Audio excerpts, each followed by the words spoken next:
We lived in a street called New Road, which connected Whitechapel Road with Commercial Road.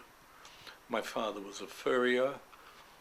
He failed in business several times, opened a fur shop in the Depression, a lapse of judgment.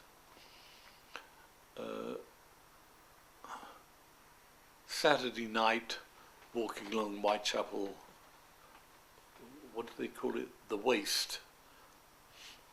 People shouting, selling, Indians sending perfume, little old Jews selling clothing, paraffin lights, boys looking at the girls, girls looking at the boys, nobody having enough courage to speak to the other, but everybody looking at each other.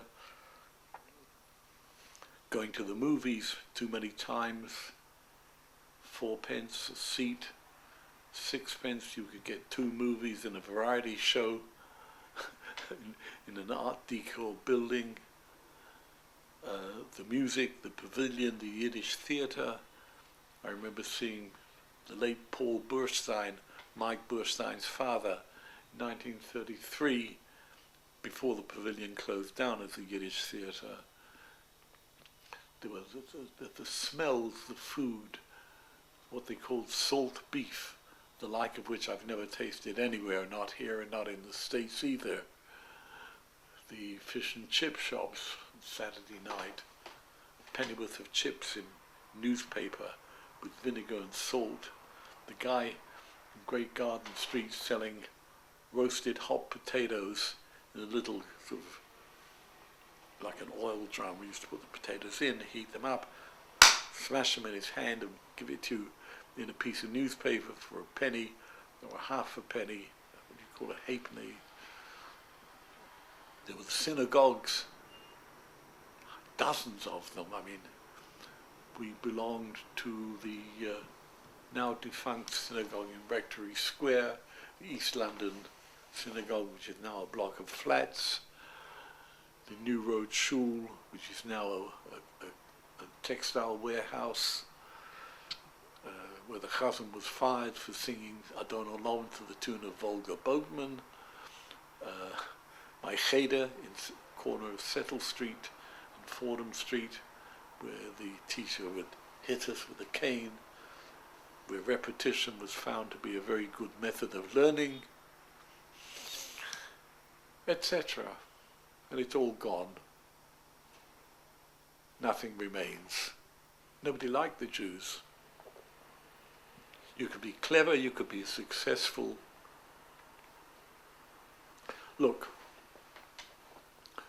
I was sent for an interview at the London Hospital in 1938 to be accepted for medical school. A very chilly interview. The dean looked at me down his long nose, focusing some miles behind my head, and he distanced himself from me without actually moving, if I may say so, which is something the British upper classes could do very well. And he looked at me and said, "Sorry, Sherer, I have my 2 Jews for this year." End of interview. So it wasn't a friendly world outside. It's a hostile world. We took comfort from ourselves. And then, of course, there was Oswald Mosley and his fascists. And, of course, you see, I moved out of, my family moved out of the East End at the outbreak of war. The house we lived in was bombed, we went to dust. But it was well known that the Mosleyites had good friends high up. Lord Halifax, Sir John Simon, the Duke of Windsor. You know, they had a lot of sympathizers. And they used to march through the East End shouting, "Perish Judah, we've got to get rid of the Yids, we've got to get rid of the Yids." And the police didn't exactly protect us. Beat up an old Jew from time to time, fortunately not us. But it was a world where we had to struggle and fight not only for survival but identity. And when I think of it, my family talked about the English as though we weren't quite English, although my father was born there. I'm second generation English on my father's side and first generation half Ukrainian on my mother's side. It's only here that I can express myself fully without fear of what I say. I can reveal myself. I can meet a fellow Jew. I can talk to him openly as though I've known him for a very long time because we go back in the same roots, more especially with Ashkenazi Jews and Sephardim, although I've learned that the Sephardim are very, very much warmer, and they really mean it. When you meet a friend who's Sephardi, he doesn't say, "How are you?" He says, "How do you feel?" And he means it. How do you feel? How are you today? But it's only in this Jewish society that I can really reveal myself. In a society in the East End, yes, I could reveal myself, be myself, but outside of that framework, I was another person. I didn't exactly like that person. I like who I am here. And, you know, an adult person is a series of layers of all the things that have gone before. They don't die. Your previous life lives on subterraneously. It comes up from time to time. So I look back on the East End, I would say yes, that the feeling of being in a communal unity is much the same as we have in Israel. Perhaps even more because that was such an immigrant society. I mean, here we're not bound to each other by lack of language as we were there. I mean, none of us Anglos who come here are ever quite at home in Hebrew. Asher Talmon is, but I'm not. And in any case with the Israelis, as soon as we start to speak, they go into English, as you know.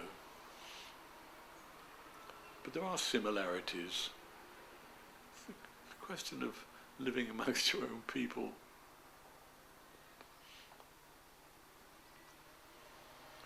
Different parts of you see, different parts of a person can be at home in different places in different ways.